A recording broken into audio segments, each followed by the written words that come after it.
അത് പ്രതിരോധിക്കാനുള്ള എല്ലാ സംവിധാനങ്ങളും ഇന്നലെ ചേർന്ന യോഗത്തിൽ തീരുമാനിച്ചിട്ടുണ്ട്.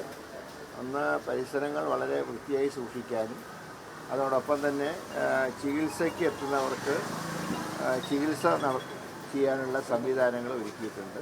ആശുപത്രിയിൽ അതിൻ്റെ കൂടുതൽ കിടക്കയും സംവിധാനങ്ങളും ഒരുക്കാനുള്ള ഏർപ്പാടുകൾ ചെയ്തിട്ടുണ്ട്.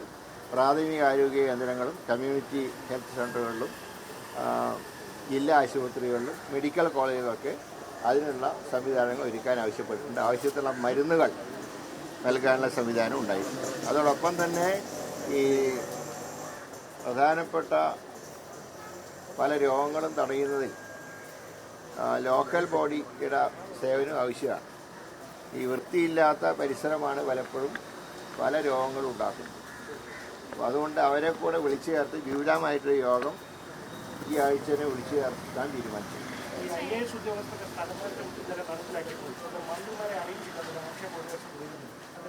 എൻ്റെ വകുപ്പുമായി ബന്ധപ്പെട്ട മാറ്റങ്ങളൊന്നും ഉണ്ടായിട്ടില്ല. അതുകൊണ്ട് എനിക്ക് അത് ആശയം പറയേണ്ട ആവശ്യമില്ല.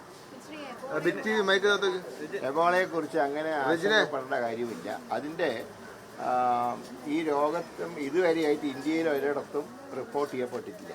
പക്ഷേ വിദേശത്ത് നിന്ന് വരുന്ന യാത്രക്കാരെ നിരീക്ഷിക്കാനുള്ള സംവിധാനങ്ങൾ എയർപോർട്ടുകളിലും തുറമുഖങ്ങളിലും ഒരുക്കിയിട്ടുണ്ട്. ഇപ്പോൾ കേരളത്തിലെ 4 എയർപോർട്ടുകൾ ഉള്ളതിൽ തിരുവനന്തപുരം, കൊച്ചി, കോഴിക്കോട് മെഡിക്കൽ കോളേജുകൾ, കണ്ണൂർ പെരിയാരം മെഡിക്കൽ കോളേജിലൊക്കെയാണ് ഇതിൻ്റെ ഐസൊലേഷൻ വാർഡ് ഉൾപ്പെടെ സജ്ജീകരിച്ചിട്ടുണ്ട്. മാത്രമല്ല, ഈ വിദേശത്ത് നിന്ന് എത്തുന്ന യാത്രക്കാരിൽ ആർക്കെങ്കിലും തുടർച്ചയായിട്ടുള്ള ചുമ, പനി, വയറിളക്കം തുടങ്ങിയ രോഗലക്ഷണങ്ങൾ കണ്ടാൽ ഉടൻ തന്നെ ബന്ധപ്പെട്ടവരെ DMOമാരെ അറിയിച്ചുകൊണ്ട് ബദൽ സംവിധാനം ഉണ്ടാക്കാൻ ഏർപ്പാട് ചെയ്തിട്ടുണ്ട്. ഇതിനൊരു പ്രയാസം എന്ന് പറയുന്നത്, ഈ രോഗത്തിന് ആദ്യത്തെ 2-3 ദിവസങ്ങളിൽ സാധാരണ ഒരു ചുമയും ഇതൊക്കെ ആയിട്ടാണ് പ്രത്യക്ഷത്തിൽ കാണുക. ചിലപ്പോൾ പനിയുണ്ടാവും, നമ്മൾ ശ്രദ്ധിക്കില്ല. പക്ഷെ അങ്ങനെയുള്ളവർക്ക് 4-ാം ദിവസം മുതൽക്കാണ് ഇതിൻ്റെ വ്യാപ്തി കൂടുക. 12-ാം ദിവസം മരണം. അതാണ് ഇതിൻ്റെ ഈ രോഗത്തിൻ്റെ ഒരു പ്രത്യേകത എന്ന് പറയുന്നത്. അതിൽ ഈ വയറിളക്കം, രക്തം കലർന്നിട്ടുള്ള മലം പോകുന്ന അങ്ങനെയൊക്കെയുള്ള ഒരുപാട് ലക്ഷണങ്ങളുണ്ട്. അപ്പോൾ അതുകൊണ്ട് തന്നെ അങ്ങനെയുള്ളവരെ പരിശോധിക്കാനുള്ള സംവിധാനങ്ങൾ തുറമുഖങ്ങളിലും എയർപോർട്ടുകളിലും സജ്ജീകരിച്ചിട്ടുണ്ട്. മറ്റൊരു പ്രധാന കാര്യം, പ്രധാന റെയിൽവേ സ്റ്റേഷനിലും സംവിധാനം ഒരുക്കാൻ പറഞ്ഞു. കാരണം മറ്റ് സ്റ്റേറ്റിൽ വന്നിറങ്ങി ട്രെയിനിൽ വരുന്നുണ്ട്. അപ്പോൾ ഈ കാര്യത്തിൽ വളരെ ശക്തമായിട്ടുള്ള ജാഗ്രത എല്ലായിടത്തും നൽകിയിട്ടുണ്ട്.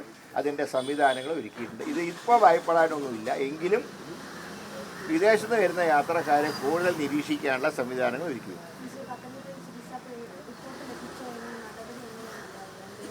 അതിൻ്റെ റിപ്പോർട്ട് ഇന്ന് ലഭിച്ചിട്ടുണ്ട്. അതനുസരിച്ചിട്ടുള്ള നടപടികളുണ്ടാകും.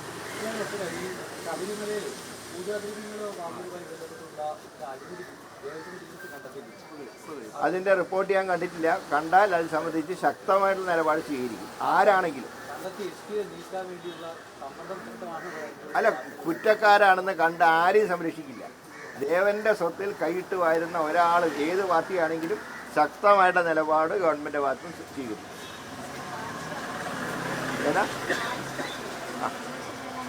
തീർച്ചയായും എല്ലാ നിർദ്ദേശങ്ങളും അദ്ദേഹത്തിൻ്റെ ഞാനിന്നൊരു പത്രത്തിൽ വായിച്ചു. അതെല്ലാം സ്വാഗതാർഹമാണ്. അതനുസരിച്ച് ഞാൻ മെഡിക്കൽ കോളേജുകളും സന്ദർശിക്കുന്നുണ്ട്, രോഗികളുടെ അഭിപ്രായങ്ങൾ കേൾക്കുന്നുണ്ട്. ഡോക്ടർമാരുടെ സംഖ്യ വർദ്ധിപ്പിക്കുക, അതാണ് ഞങ്ങളുടെ ഒരു തീരുമാനം എന്ന് പറയുന്നത്.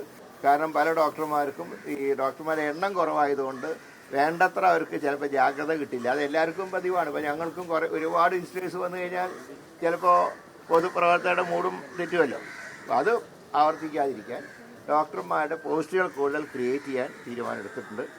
പിന്നെ മെഡിക്കൽ കോളേജുകൾ ആരംഭിക്കുന്ന ഞങ്ങളുടെ നയമാണ്. അതിൽ വെള്ളം ചേർക്കാൻ സാധ്യമല്ല.